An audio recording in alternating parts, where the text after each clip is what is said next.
Tom, let's talk about the worst gun laws or decisions or whatever that we've heard of. And I'm going to go way back because I'm an old man. Morton Grove, Illinois, 1981, when the city of Morton Grove declared the private ownership of handguns illegal, and you had to get rid of your handguns or turn them in. And if you turned them in, you got no compensation. And handguns in Morton Grove, Illinois, were illegal until 2008. And they wanted to maintain this ordinance in spite of the Heller decision, but they just realized they didn't have enough money to keep fighting it. And it's one of those things where even back in 1981, I was a freshman in high school, I thought, how can they do that in America? How can people just say handguns are illegal now? The inside baseball on this thing is crime didn't really drop in Morton Grove after they made handguns illegal for all of the law-abiding residents. The criminals still showed up with their handguns. But as I looked over, and when Dylan asked about this and was like, yeah, your strangest gun law or the worst gun law you can think of, there has been a lot.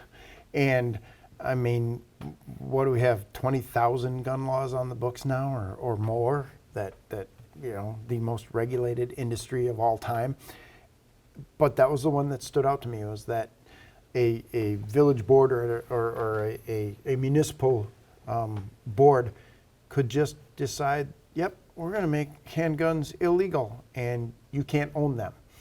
And it stood, and the people who lived there put up with it. And it was something that not only could I not understand at the time, I still can't understand that to this day. But luckily, 2008 came and went, and that ordinance is no longer in place. But for you, when you're looking back on worst gun laws of all time, what are you thinking?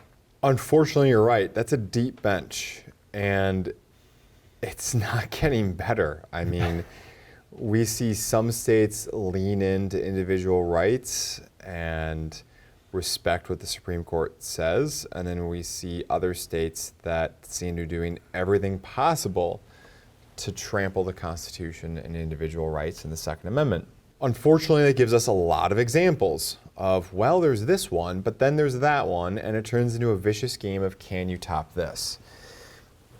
I'm going to go not cite a specific law. I mean, you could cite to specific states like DC, for instance, the federal conclave there. But I would say that the safe storage laws that require you to have firearms disassembled, locked in a safe, and then unloaded, and separately the ammunition locked in a different safe, you've effectively disarmed everybody specifically in a defensive way.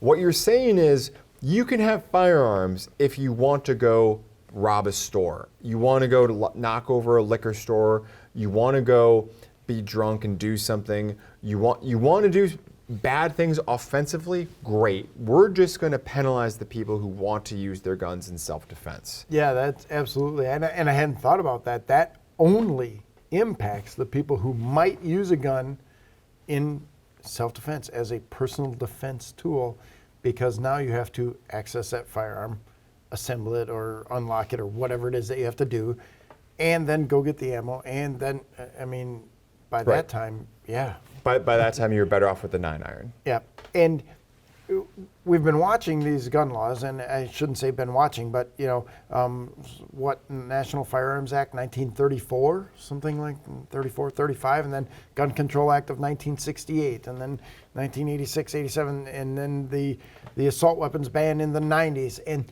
the hits just keep on coming, as people say. It doesn't look to me like we're going to run out of bad gun laws to talk about or worry about in the near future. Yeah, and they're really piling on at the state level.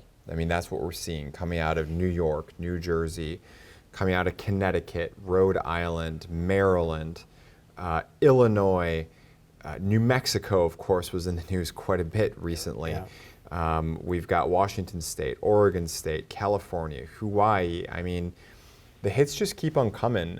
Minnesota's been in the news recently as well. We'll see where this all goes, but unfortunately, I don't see any end in sight for adding to the list of bad gun laws. Do you want to talk about the gun law that has actually worked to keep criminals from helping themselves to our money? The gun law that Has actually reduced crime? I'm going to guess things like concealed carry and things like Yeah, that. that allow us to defend ourselves. But Right. I was just hoping we would sit here quietly and not talk about it because there are no gun laws, there are no restrictions on the private ownership of firearm that have actually helped reduce crime. I heard someone saying we have to keep guns out of the hands of these folks, to reduce crime in bad neighborhoods and stuff like that. And my first response was, well, what should we do? Something like stop and frisk? Oh no, we can't do that. That would be terrible. Well, should we, do house-to-house searches in these high crime areas to round up all the guns? No, we can't do that. That would be terrible. But what we can do is put restrictions on guys like you and me and hope that what is it, a trickle-down theory or something like that it's somehow going to impact criminals? It just doesn't. Yeah, usually one of my favorite questions, I mean, I've got a lot, but one of my favorite questions I like to ask a gun grabber is, how many firearms out of my basement do you need to have to make America safer?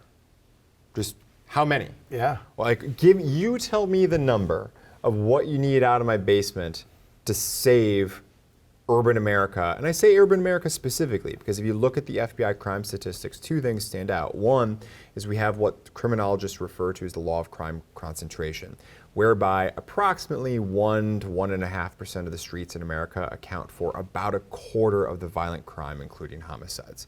So we have a gross disproportionality. That's one thing. Second thing, if you look at the FBI homicide rates, you'll see that the homicide rate in major metropolitan areas, to perhaps no one's surprise. So this is rates, okay? We're not just looking at raw numbers, rates. Right. So we're looking at per capita, is multiple times higher than the suburbs or rural areas, despite the fact that by concentration, rural areas and suburban areas have more firearm owners than major metropolitan areas, which tells us that even though the suburbs and the country have more guns per capita, they have way less homicides by use of firearm. I mean, in general, but way less firearm-related homicides than compared to major metropolitan areas. There's something more going on here than the guns. Yes, it's almost as if guns don't cause crime. It's amazing. You could almost make that leap that the private ownership of firearms does not cause crime. I have been a proud firearm owner for a long time now, and I am yet to have one of my firearms Lord of the Rings me into committing a crime. Yeah, good point. Well, thanks again, Tom. Always appreciate your insight. It's good to have you. Thank you, Kevin. Did you know we have a secret gun giveaway going on right now you can enter for free? But it ends really soon. Just click the link in the description below to reveal which brand new gun you could win.